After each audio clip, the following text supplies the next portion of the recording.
Hello, Georgia Library Conference 2020.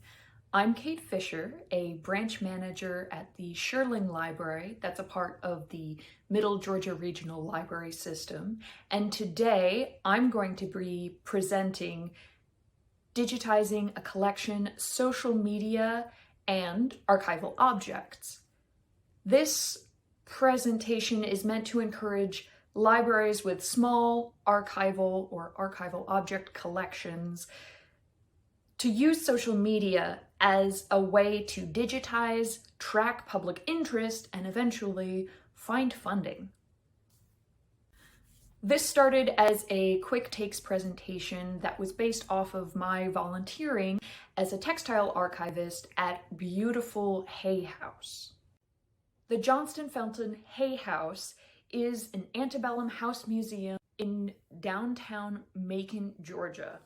Tours of the property highlight the Italianate architectural design and sumptuous interior, but many of the archival collections are kept in storage and never experienced or known about by the public.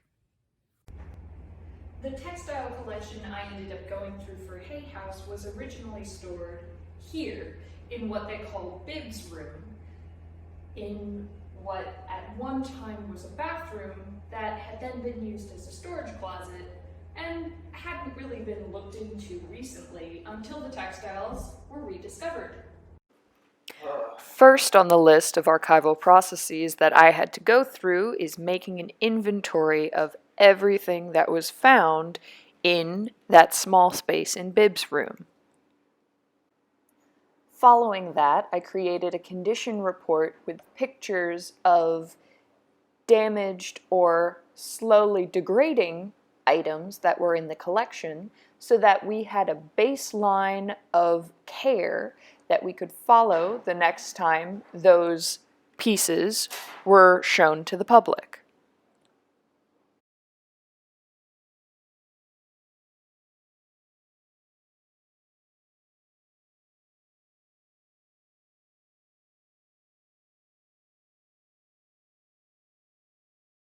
Using archival textile boxes and acid-free tissue paper, I made sure that the textiles that were found were then supported with special tissue paper and kept in an environment where further damage would not happen. Here you can see me slowly folding a linen piece so that everything is safe and secure in its archival box.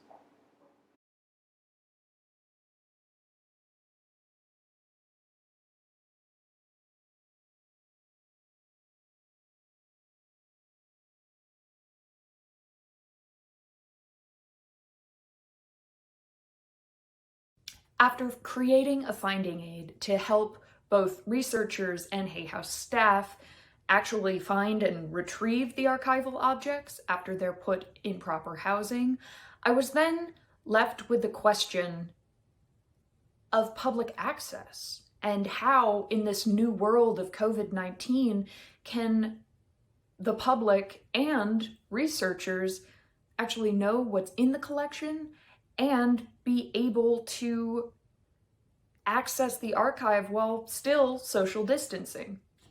The answer to that question was social media.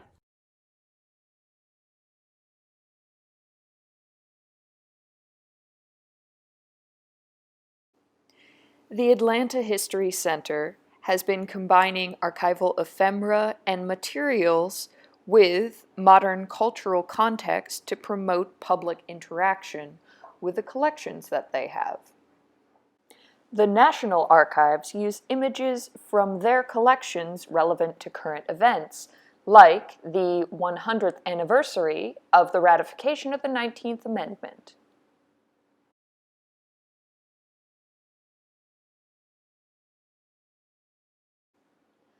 My other examples of social media have been images, but an issue with textiles and many other objects are that it's hard to capture them just with one picture.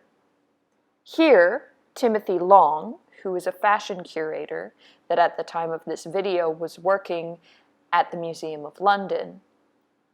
He portrays fashion in video form. When Hay House social media changed from pictures with context to videos, there was an extreme increase in interest by the public. 579 people viewed this initial video in 3 days. That is a ton of people. Using video recording, I was able to show the dynamic atmosphere that the objects are housed in, as well as representing the unique textiles without just relying on photography.